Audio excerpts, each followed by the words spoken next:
Olá, pessoal. Bom dia, boa tarde, boa noite. Estejam bem-vindos mais uma vez aqui ao nosso Comentários de Quinta, toda quinta, ou quase toda quinta, aqui no YouTube, agora que a gente tem essa novidade, ou no Instagram com os cortes que a gente vem lançando.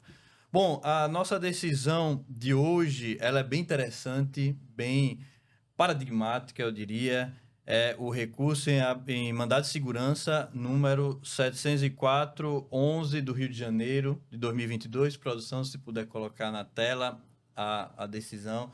Então é dele, né? É do nosso queridinho ministro relator Rogério Schietti Cruz, mais uma vez aqui presente no nosso Comentários de Quinta, porque a gente, né, já disse algumas outras vezes que ele é o que tem tido melhores decisões no âmbito criminal aqui no Brasil, em geral, né, no Superior Tribunal de Justiça em específico.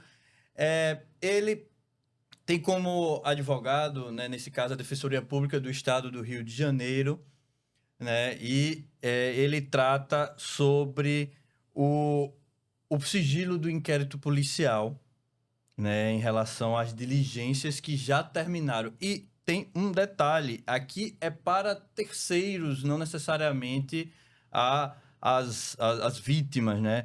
Então, seria para os familiares das vítimas de homicídio. O André, quando for falar, vai falar melhor sobre esse caso, porque é um caso que todos nós conhecemos. Mas antes de falar com o André, eu queria falar com você que as nossas inscrições da mentoria criminal estão abertas, né? A gente falou na live, destacou os pontos mais importantes da nossa mentoria, disse o que é que vai ter nela, quais são as nossos principais assuntos que vamos tratar, o que vocês vão ganhar se inscrevendo na mentoria. Então, se você tiver mais interesse, a gente tem o link aqui embaixo no YouTube, para quem está assistindo pelo YouTube, no nosso grupo de informações, né? Se você estiver pelo Instagram, estiver passando esse vídeo pelo Instagram, você pode arrastar para cima, que você vai entrar no nosso grupo, que tem todos os detalhes e a gente pode tirar todas as dúvidas.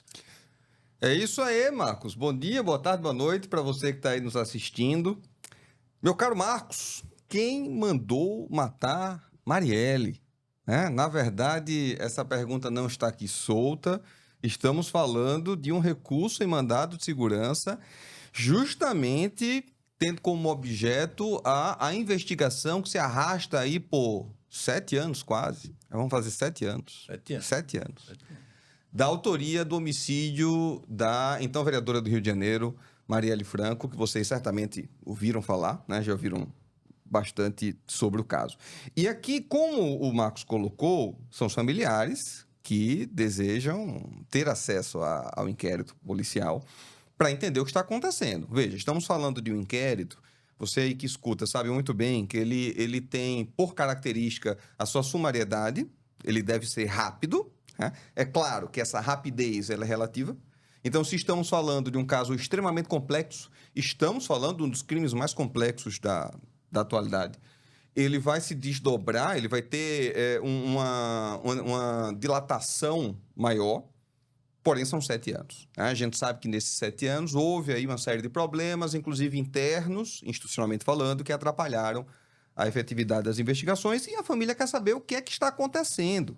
Então, o que é que está sendo apurado, o que é que se apurou até o momento, até para tomar as medidas cabíveis, não só no âmbito criminal, mas também fora do âmbito criminal. Então, obviamente, como se trata de uma vítima que está falecida, então a própria vítima ela não pode ter acesso, por questões óbvias, é a família que constitui aqui o advogado e deseja ter acesso ao inquérito policial, que está em sigilo, está em máximo sigilo, né? Um crime altamente, uma investigação de alta sensibilidade. E esse acesso foi negado. Aí eu chamo a atenção aqui, Marcos, o fato de que a família ela se utilizou de um instrumento não é tão corriqueiro assim na advocacia criminal, mas que tem bastante utilidade, que é o mandado de segurança. Eu acho que o remédio aqui aplicado é um remédio corretíssimo, porque não há que se falar em habeas corpus, porque aquele que maneja o instrumento, ele não tem uma ameaça à sua liberdade, não à sua liberdade cerceada. Mas existe um direito líquido e certo que precisa ser protegido.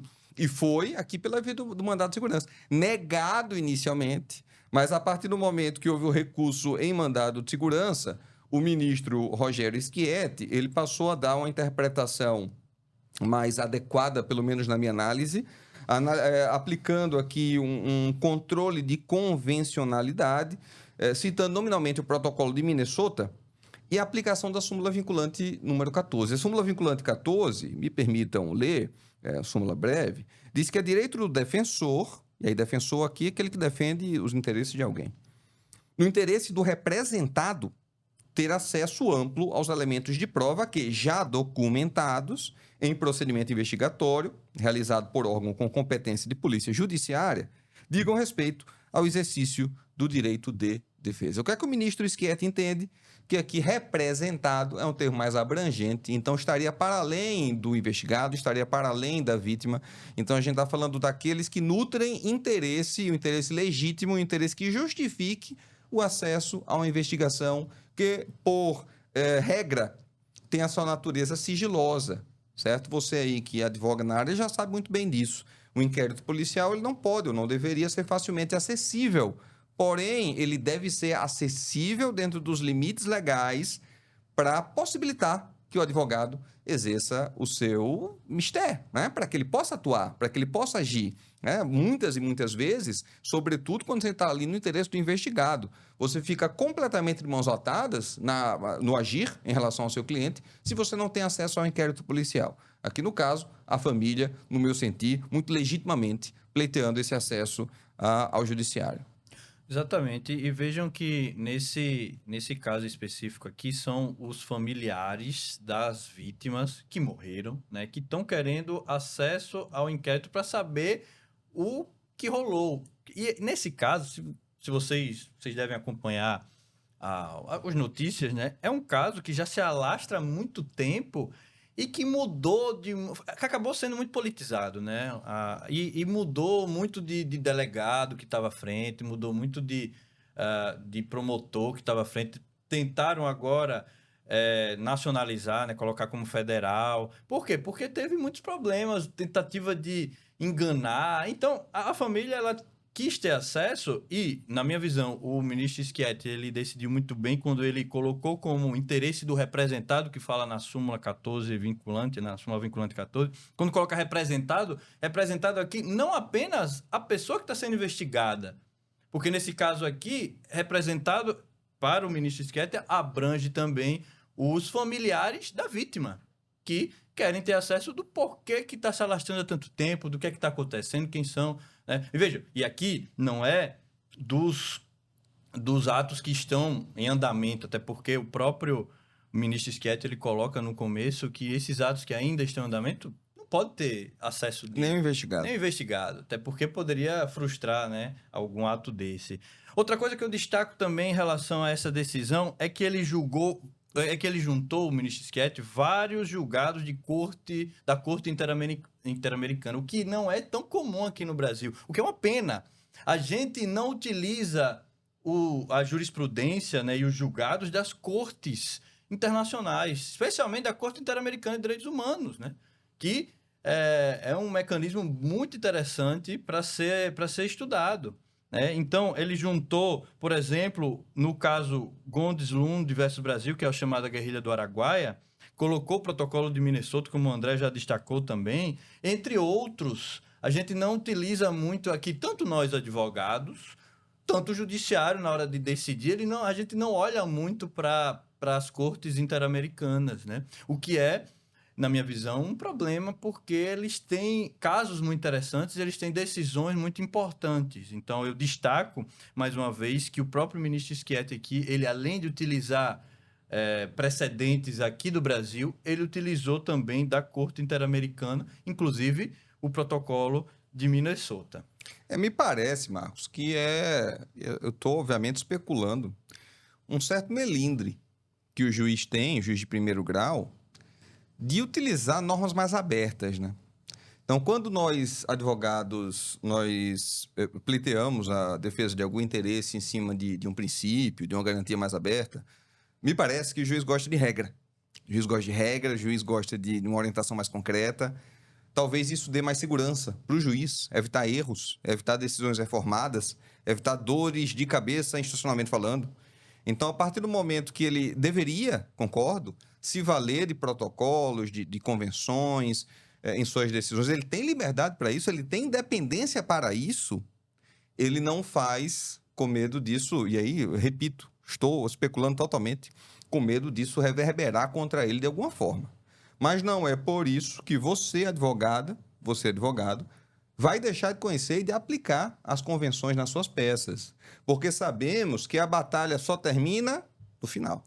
Ou seja, invariavelmente você vai, em algum momento, muito provavelmente, chegar nos tribunais superiores. E ao chegar nos tribunais superiores, o espaço é muito mais fértil para a discussão de protocolos, de convenções, decisões de cortes interamericanas e de cortes internacionais. Casos mesmo, né? Eles podem não utilizar das regras e dos princípios dessas convenções, porque são realmente um pouco mais genéricas, mas de casos, como o próprio ministro Schietti colocou, o caso da guerrilha do Araguaia é um caso específico que trata sobre esse assunto